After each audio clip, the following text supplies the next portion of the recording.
Welcome back to the deep dive. Today we're focusing on speed. But maybe not the kind of speed you're thinking of, like a high-speed chase. Exactly. We're talking about the decisions you make hundreds of times a day, Right. often without even registering the effort, Things like deciding to step on the brake. or recognizing a face in a crowd, or, even just judging if the toast is done. These ultra-fast, everyday actions. And they seem trivial, but they're really the bedrock of cognition. Our mission today is to unpack the framework scientists use to model them. The diffusion process models, or DDMs. That's it. And what's so great about this, as a kind of cognitive shortcut, is the fundamental idea behind these models. It's not about being perfect. No, not at all. It's actually built on the assumption that our brains are, for lack of a better word, messy. Inherently messy. Exactly right. The core assumption is that these processes are just naturally noisy and variable. You're not getting this clean, perfect signal from the world. Instead, your brain is just accumulating this noisy evidence piece by piece over time until it finally gathers, well, enough for a decision. So if the whole thing is about piling up noisy evidence, then the big insight here is that a decision's speed. What researchers call reaction time, or RT. Right, the RT. Yeah. And its outcome. So your accuracy. They aren't two separate things. They're two sides of the same coin. They're just different expressions of that one single underlying cognitive mechanism, that evidence accumulation process. That is a powerful idea. Mm-hmm. And to really get how powerful it is, we have to look at where it came from. We do. Diffusion models are part of a bigger family, you could say. They're called sequential sampling models, and they're all rooted in statistical decision-making. And those roots go way, way back. They do. We're talking 1860 with a guy named Gustav Fechner. Right. Most people, if they've heard of him, know him for studying sensory thresholds. So just noticeable difference, that kind of thing. Yeah. Trying to measure the link between the physical world and, our sensation of it. He was trying to figure out the variability of human performance. Why can you tell the difference between two weights sometimes but not others? And in doing that, he laid all the intellectual groundwork for modern statistical decision theory. And here's the really key philosophical shift he introduced. The decision-maker's task isn't just a simple reaction. Yeah. It's seen as being, and I love this quote, analogous to that of a statistician attempting to draw inferences from noisy or unreliable data. I love that too. You're not a perfect machine. You're an inferential statistician just trying to make sense of messy inputs. And that messiness, that statistical challenge, is everything. It's crucial, and the noise can come from the world itself, a blurry image, a sound that's really faint, or it can just be the noise in the perceptual and cognitive systems. So just your neurons firing randomly. Your neurons are always fluctuating. That's in-tunnel noise. And this framework immediately explains that speed accuracy link we mentioned. The models often deal with choices that are sufficiently similar that it may be hard to distinguish between them reliably. Which is just a scientific way of saying the choices are tough. Right. So if you try to maximize your speed, you're going to sacrifice accuracy. You have to. You stop accumulating evidence too soon. And the reverse is true, too. Exactly. If you make a stimulus easier to see, more discriminable, your accuracy goes up, and you almost always see a decrease in the time it takes you to respond correctly. So that trade-off isn't some high-level strategy you're choosing. No, it's baked right into the physics of how the evidence accumulates. Okay, let's move from the history to the architecture. Sure. How does the model actually picture this noisy accumulation? Well, it comes out of probability theory. It starts with something simpler called a random walk model. Okay. Imagine you're flipping a biased coin over and over, and you're keeping a running score. +1 for heads, -1 for tails. As a random walk, it has discrete time, discrete steps. I see. The diffusion process is just the continuous version of that. Continuous time, continuous state. It's a smooth but still very noisy accumulation. Okay, so let's try a visual for the listener. Not a coin toss, but maybe a race. We're deciding between two options. What does the racetrack look like in the standard diffusion model? I like the race analogy. Or think of it like a river. You have a starting point right in the middle of the stream, Okay. and there are two banks, the two sides of the river. Those are your decision thresholds. Let's call them option A and option B. So I start in the middle, and I have to get to one of the banks. Exactly. And your choice is made the very instant you touch one of those banks. The time it took you to drift there. That's your decision time. People call this the gambler's ruin setup. They do, yeah. It's a playful term. Because once you hit one choice, the other option is, well, it's ruined. The game is over. That makes it feel very high stakes. So the path you take down this river, that's everything. And it's shaped by three critical components. Three main ones, yeah. What's the first one? The one that's like the river's current. That would be the drift rate. This is the average speed and direction of evidence accumulation. It's really the main measure of how good the information is. So if the stimulus is super clear, say option A's bank has a bright flashing light on it. Then the drift rate is strong. The current carries you pretty quickly and directly toward bank A. Okay, so drift rate is the current, but you said the path isn't a straight line. What makes it messy? That's the second component, the diffusion rate. This is the moment-to-moment variability. It's the internal noise. The turbulence in the water. Perfect analogy. It's the constant random turbulence that makes your path wobble and weave. That internal noise is what makes the whole thing statistical and not deterministic. Okay, current and turbulence. Got it. Yeah. And the last one is the time factor that isn't actually part of the thinking process itself. Right. That's the non-decision time. And it's a separate parameter because it's really important to wall it off. It covers the time for sensory encoding. So the light hitting your eye, the sound hitting your ear. And the time for motor execution. Moving your finger to actually press the button, it's the time spent before the accumulation starts and after it ends. So the total time we measure in an experiment is the decision time, the river journey, plus this unavoidable latency, this non-decision time. Exactly. But wait, if we have these three components, drift, diffusion, and non-decision time, the models should be perfect. Why do we need to add another layer of complexity? Because people are variable not just within a single trial, but also across trials. To really fit the messy data that humans produce, we have to assume that on Monday, your drift rate might just be a little bit different than on Tuesday. Or your starting point might shift a bit. Precisely. So the full standard model has to include a cross-trial variability in those parameters, in the drift rate, in the starting point, and even in the non-decision time. That extra layer of variability is the key to predicting the detailed shape of human reaction time data. And this across-trial variability, this is what gets us to one of those fascinating things these models explain, the whole puzzle of error timing.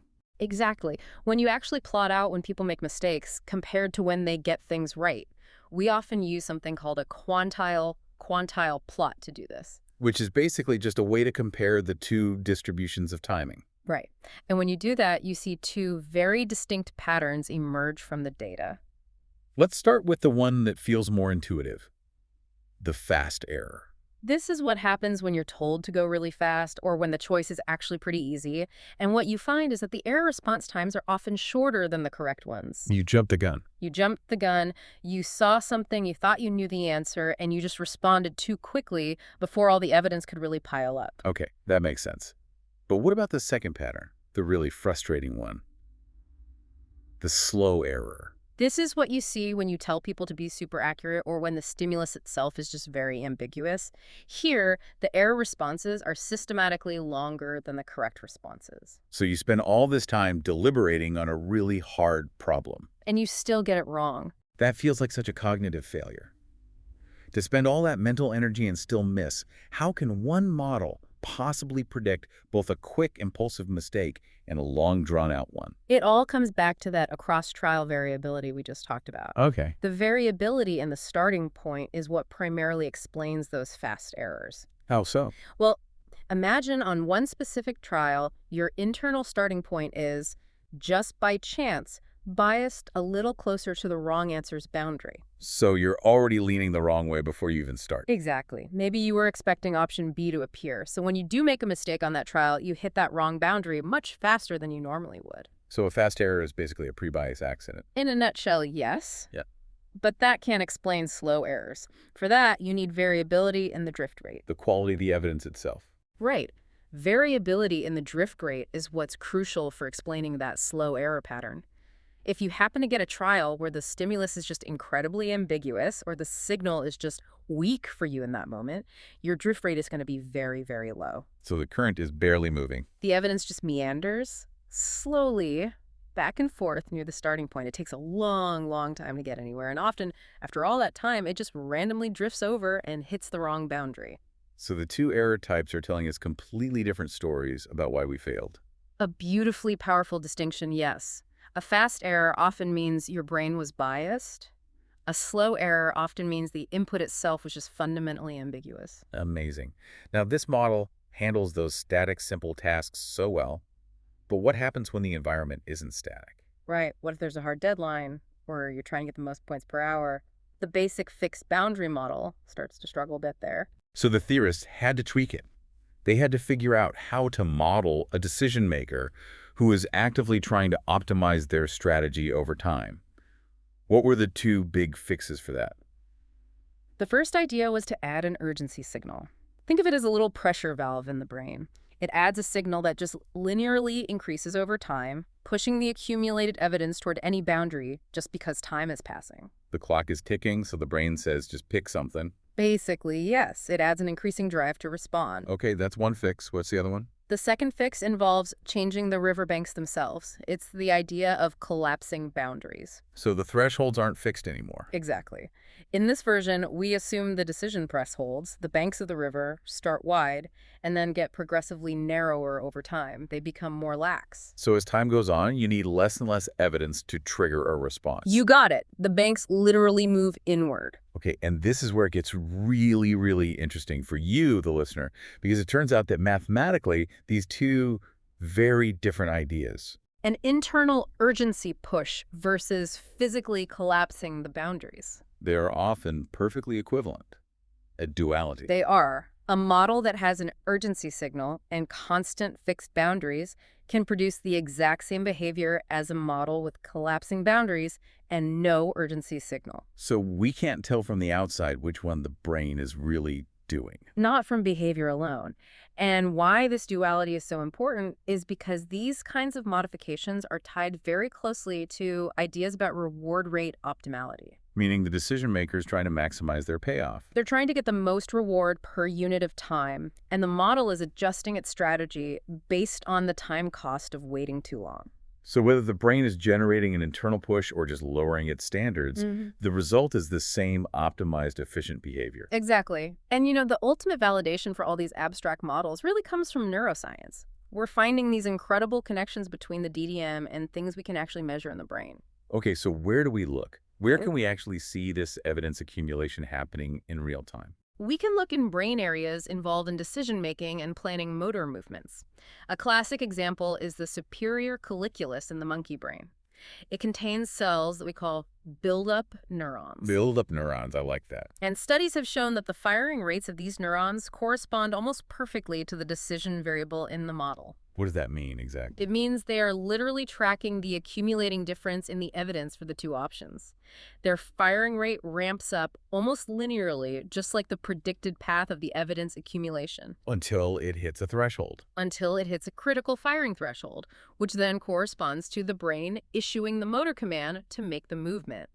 It's a phenomenal link between abstract math and, observable biology. So to sum up this deep dive, we've gone all the way from Fettner's 19th century idea of the brain as a statistician, all the way to these modern diffusion decision models. Models that don't just predict our reaction times, but can explain these incredibly detailed patterns, like why your mistakes are sometimes really fast, probably from a bias, and other times agonizingly slow. Yeah. Probably from ambiguous input. And we've seen just how crucial it is to build that internal variability into the model.